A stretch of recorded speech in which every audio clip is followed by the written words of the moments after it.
आइए अब हम वेद ज्ञान प्रकाश के बारे में चर्चा करते हैं। वेद ज्ञान के प्रकाश की बात इसलिए भी करनी आवश्यक है कि जिस प्रकार सृष्टि के प्रथम में मनुष्य उत्पन्न हुए तो उनको ज्ञान देने के लिए ईश्वर ने वेद ज्ञान का प्रकाश 4 ऋषियों के हृदय में किया। तो जब मनुष्य को ज्ञान मिलेगा तभी वो पूर्ण हो सकता है।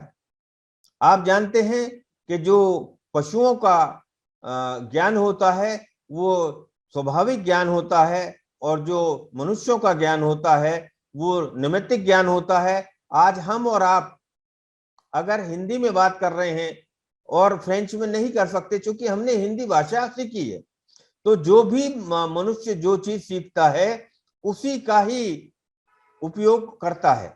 इसलिए सृष्टि के प्रथम में जब मनुष्य उत्पन्न हो गए तो उन्हें समस्त ज्ञान देने के लिए और उनको सुख पूर्वक रहने के लिए जो प्रथम उत्तम मनुष्य थे, अग्नि, वायु, आदित्य और अंगिरा, इन 4 ऋषियों के हृदय में 4 वेदों का प्रकाश किया, या उन 4 ऋषियों ने वेद ज्ञान को प्राप्त किया।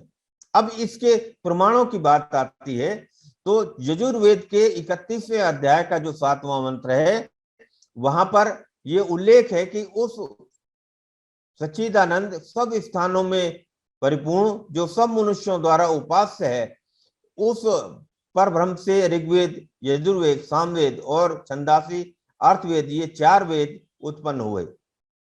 और भी बहुत सारे प्रमाण हैं, जैसे कि शतपथ ब्राह्मण में कहा गया है कि ऋग्वेद आदि परमात्मा ने इसी प्रकार अनायास उत्पन्न कर दिए जिस प्रकार की श्वास प्रश्वास अनायास होते रहते हैं।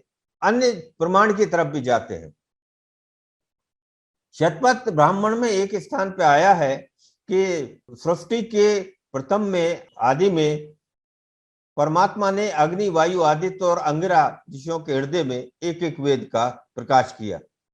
इसी बात की पुनर् जो है प्रमाणित करती है हमारी मनुस्मृति के प्रथम अध्याय का 23वां श्लोक। वहां भी ये कहा गया है कि उस परमात्मा ने जगत में समस्त धर्म, अर्थ, काम, मोक्ष आदि व्यवहार की सिद्धि के लिए जगत के समस्त रूपों का ज्ञान देने के लिए अग्नि, वायु आदि ऋषियों के माध्यम से त्रिविध ज्ञान वाले नित्य वेदों को दूहकर प्रकाशित किया। अथर्ववेद में भी इसके बारे में वर्णन आता है।